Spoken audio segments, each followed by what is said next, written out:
Welcome back to Domain 2 of the Security Plus Exam Cram Series 2024 edition. In Section 2.2, we'll cover threat vectors and attack surfaces. We'll cover everything from message, image, and file-based threats to system and network attack vectors. We're going to dig into supply chain targets as well as a variety of social engineering techniques. All very useful information for on the job, so let's get started.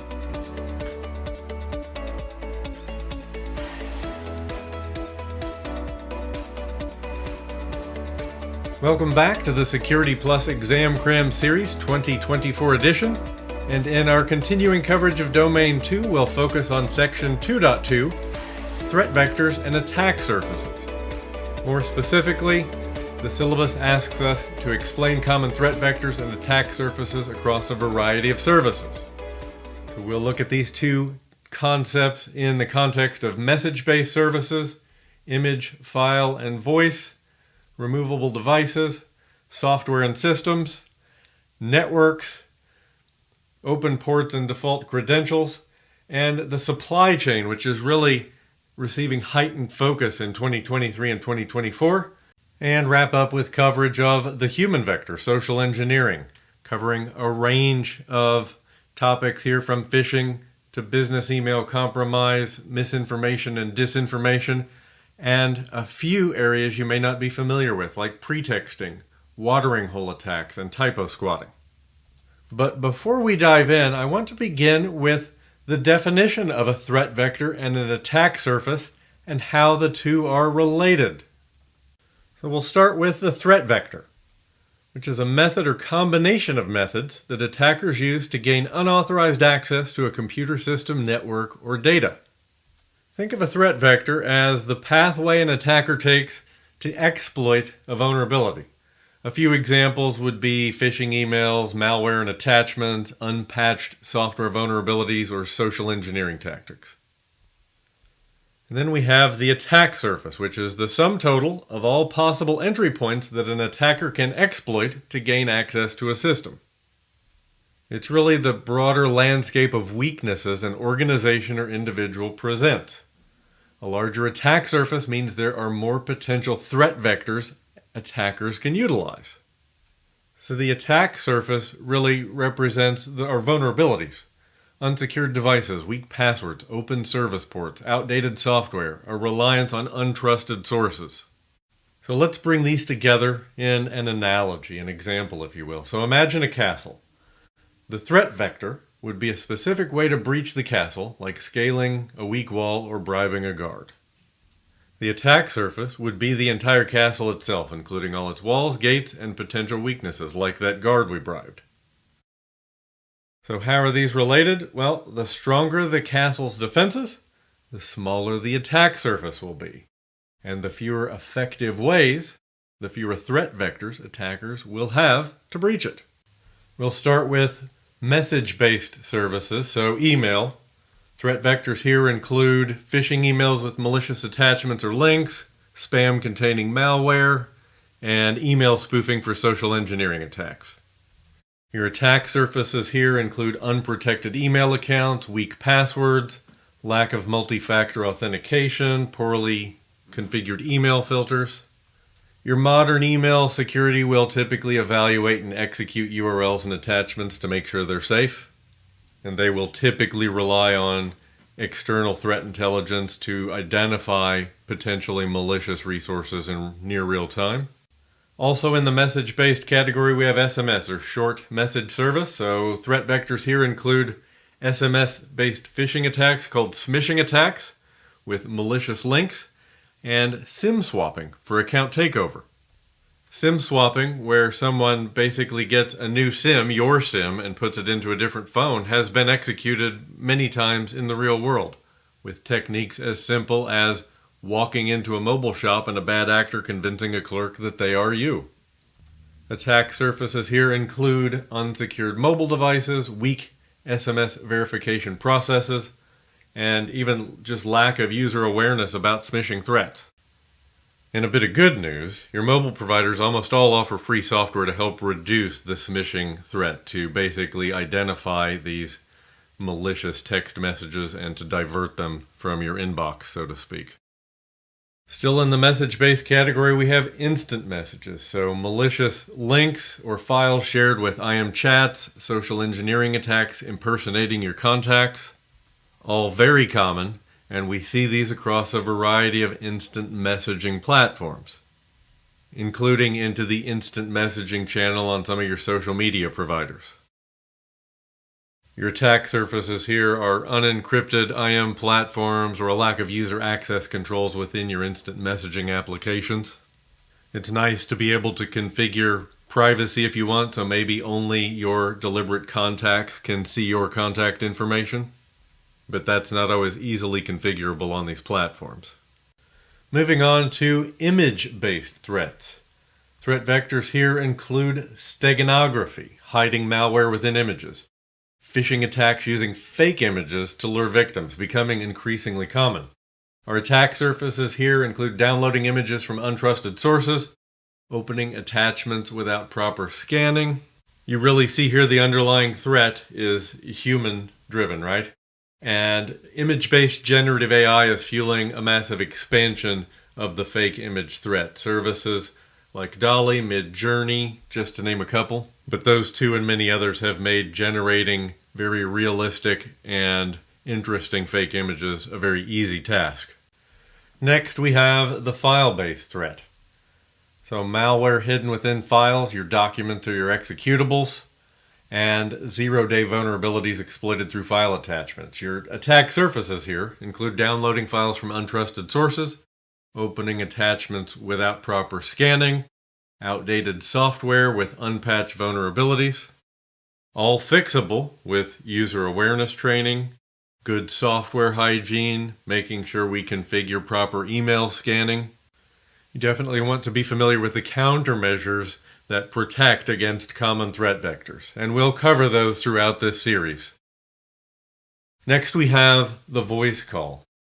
So associated with the voice call is the vishing attack. So vishing attacks where attackers attempt to steal information over the phone by impersonating legitimate callers. So here really a lack of awareness about vishing threats, weak user authentication processes over the phone.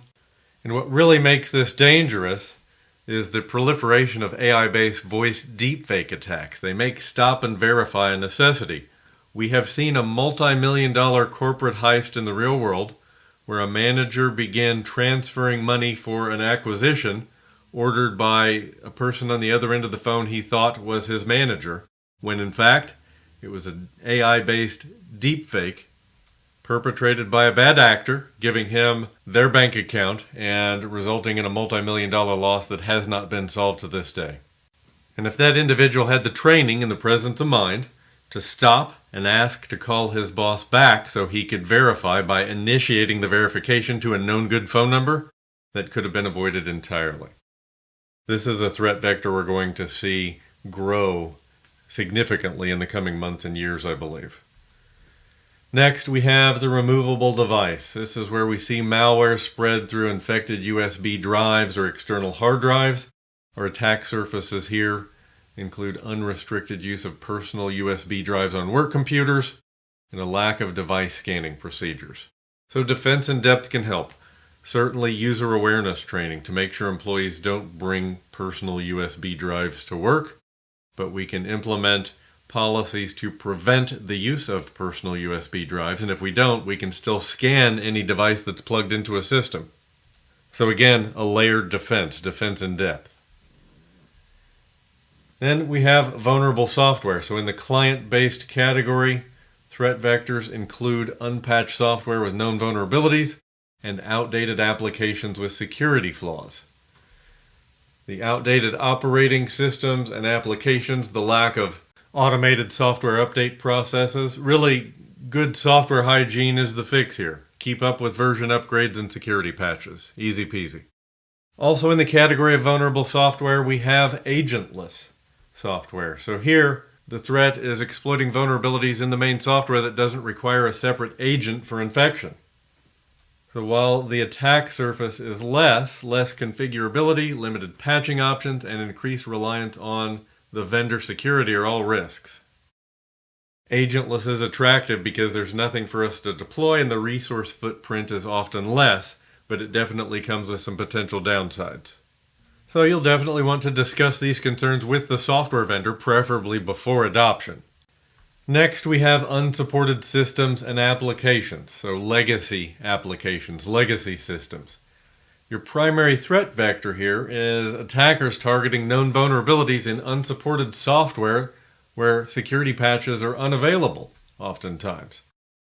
So using outdated and unsupported operating systems or applitions due to lack of upgrade options are your primary attack surface here.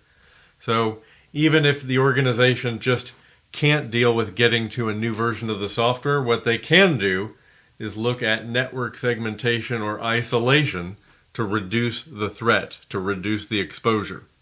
And I've seen this in industrial and manufacturing scenarios where you have systems that are decades old, they haven't been supported for years, but the business relies on them, and that's what we do. We segment and isolate those systems so they're not vulnerable to attack because their attack surfaces are not exposed on our networks. To the extreme in manufacturing scenarios, you'll see systems like this air-gapped, so there's no way to get to them.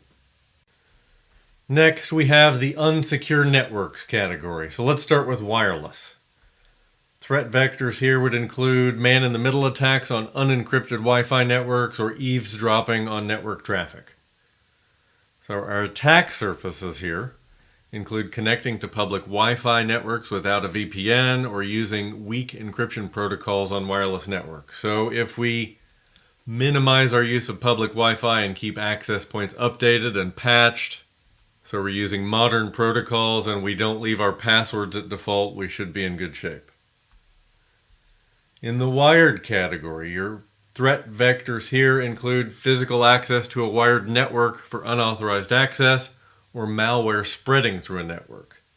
Your attack surfaces here include weak network segmentation, which enables lateral movement if a bad actor should get a foothold in your environment, a lack of physical security measures for network equipment.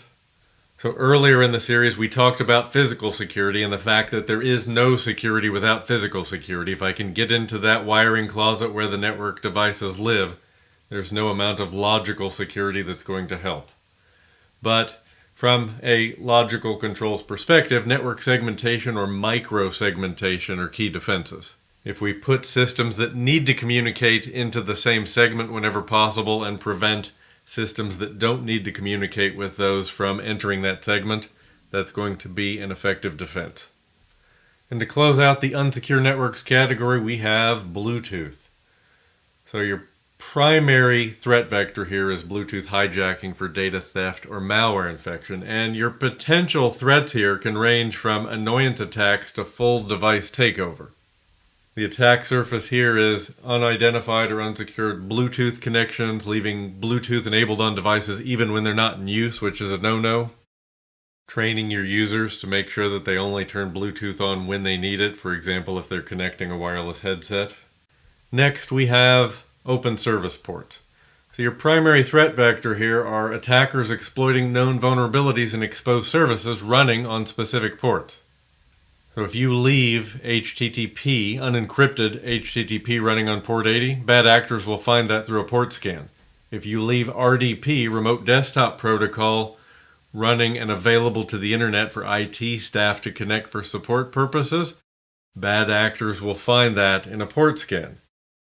These are precisely your attack surfaces. Unnecessary services running on a system, a failure to disable unused ports. So even if you have to allow unencrypted HTTP to run on port 80, you're going to have your external users, your customers or whomever connecting to HTTPS on port 443. So close down that port 80 that's facing the internet. And just inadequate network access control. So for that remote support scenario, you'd only want employees connecting to remote desktop protocol. So make sure they have to connect to the corporate network through VPN, for example. Or incorporate just-in-time capabilities into your security where users can activate a port so it's available when they need it and close down when they're done.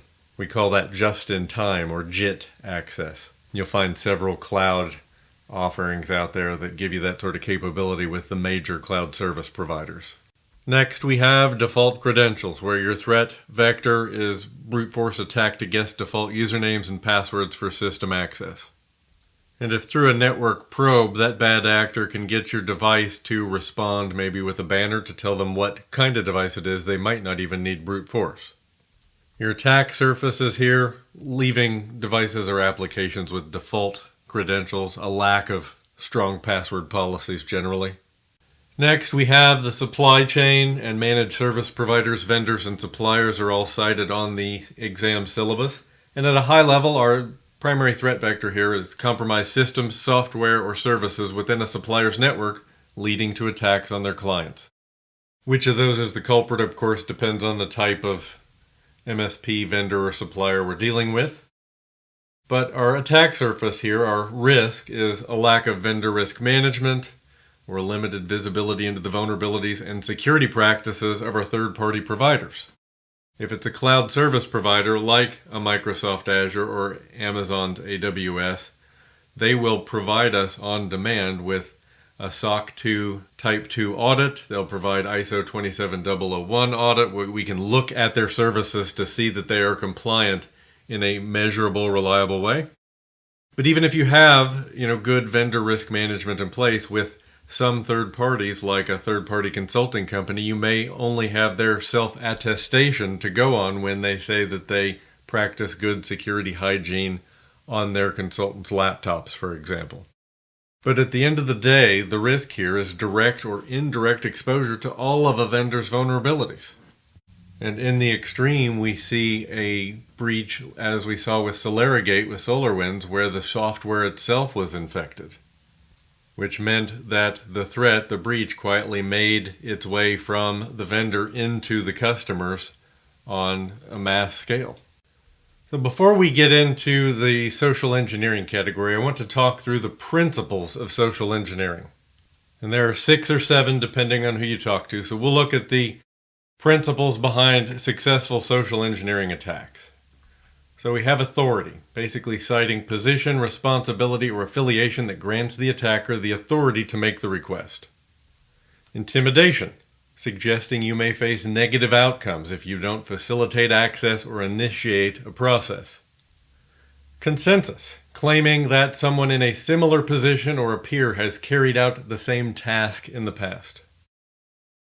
Scarcity, limited opportunity, diminishing availability that requires we get this done in a certain amount of time. Similar to urgency, though scarcity is usually related to quantity. Next, we have familiarity, attempting to establish a personal connection, often citing mutual acquaintances, what we call social proof. Familiarity is sometimes called liking.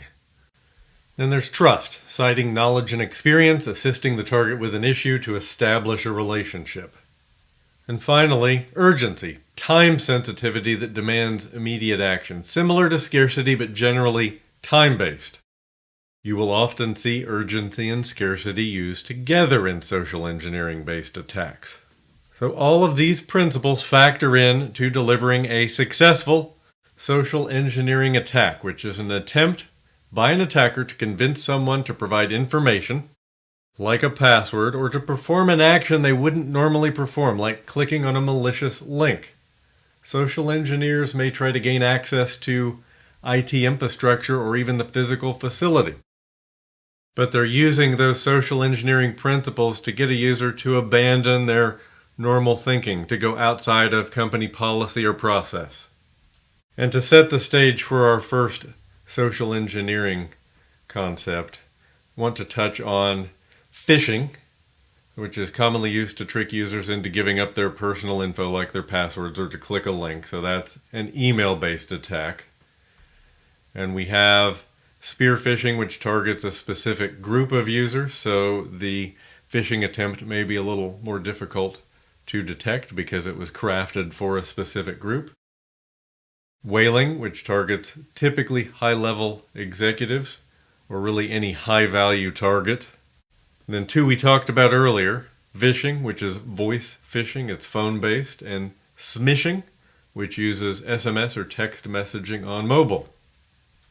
So phishing is the #1 cyber attack in the world today. It's a common entry point for ransomware, You want to be familiar with all of these variants here for the exam. And also know that the best defense for social engineering on the whole and any of these phishing or variants is security awareness training, basically user education. Okay, so let's dive into the human vectors, social engineering. So we have phishing, vishing, smishing that we just talked about. These are deceptive emails, phone calls, or SMS messages tricking users into revealing sensitive information or clicking malicious links. Attack surfaces here: lack of user awareness about social engineering tactics and user susceptibility to pressure or urgency tactics. I like to deliver security awareness training quarterly, and I teach users about those principles of social engineering. I teach them how people are going to attempt to fool them. You have two defenses here, plain and simple, two primary defenses. Show users less malicious content, which means improve your security layers, your email filtering. Make sure your users have software on their mobile devices that reduce the number of SMS messages that are malicious that are shown to them. Software that will block the spam phone calls, which could be the precursor to a voice-based deepfake, capturing their voice so AI can then reproduce it. And again, the good news is all of your major mobile providers have free or low-cost software that will provide all of these protections from smishing and vishing, the spam in text and voice. And then the other way is to reduce the likelihood they will click or respond to those requests. Next, we have misinformation and disinformation. So the vector here, spreading false or misleading information to manipulate public opinion or disrupt decision-making. The attack surface here is human understanding, reliance on unverified sources of information, or difficulty in discerning truth from fiction online. Not all users are going to be equally savvy, so user education and awareness training is a good defense here. Show your users where they can get reliable news online. Show them how to verify or debunk stories that appear sensational or suspect. Then we have impersonation and business email compromise. So here, attackers and their creativity and leveraging social engineering principles are the primary threat vectors. And your attack surface here is the user, their vulnerability to emotional manipulation, deceptive content, as well as exploitation of their trust.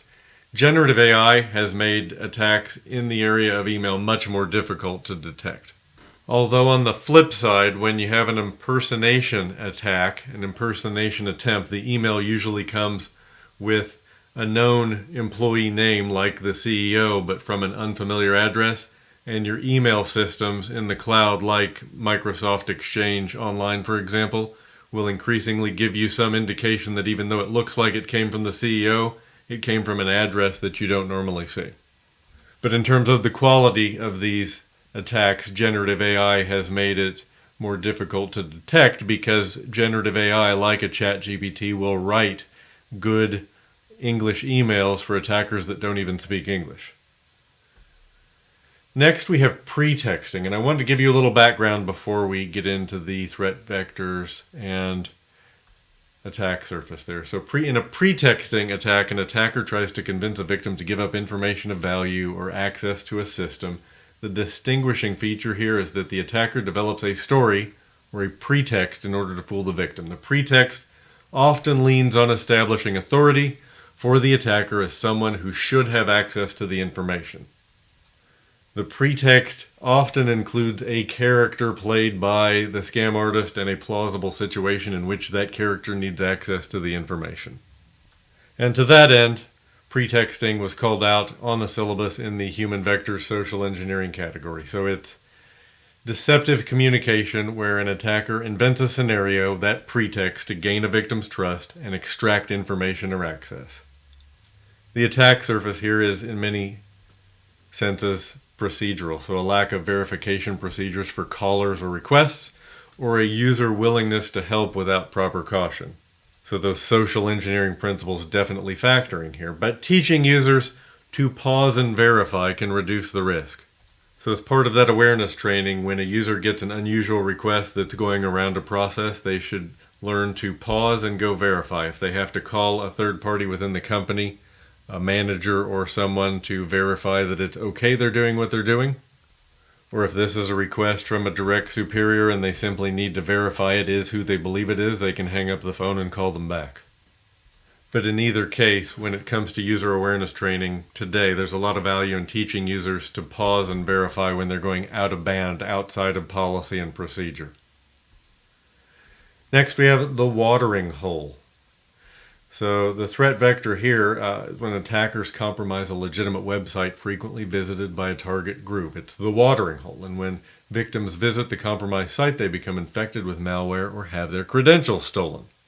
And again, it's social engineering, so the target is the user. The attack surface here are users' unfamiliarity with secure browsing practices, visiting untrusted websites. And while we can certainly implement web filtering to reduce the likelihood users will visit malicious sites, there's no security that's going to be perfect.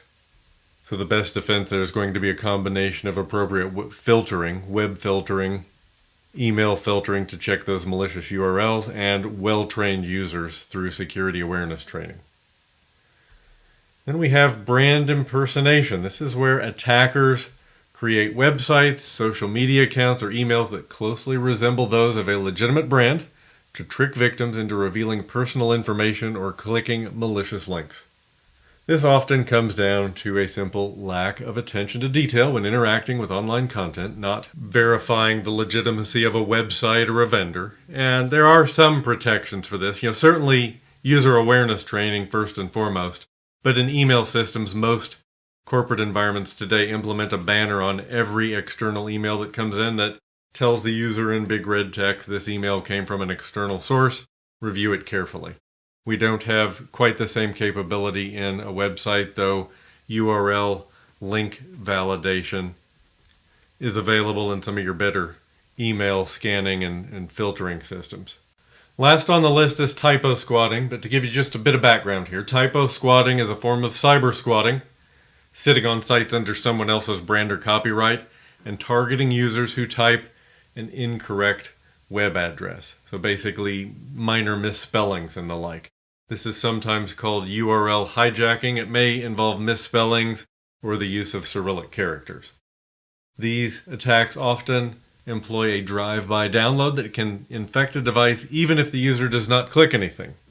Just the act of visiting the site triggers the download. So your threat vectors here. Attackers register domain names with slight misspellings of popular websites. They'll misspell google.com or microsoft.com. So when users mistype the address, they're directed to a malicious website that might steal credentials or infect their device, do a drive-by download. The attack surfaces here is user error in not being careful in typing web addresses, but also not checking the URL carefully before entering login information or clicking on that URL in an email. Really just a habit that needs to be trained into users with recurring security awareness training. Right, my friends, that brings us to the end of section 2.2 in the Security Plus Exam Cram Series 2024 edition. I hope you're getting value out of the series. As always, if you have questions, leave me a comment in the comments below the video description or ping me directly on LinkedIn. And I'll look forward to seeing you back here in a couple of days for section 2.3. And until next time, take care and stay safe.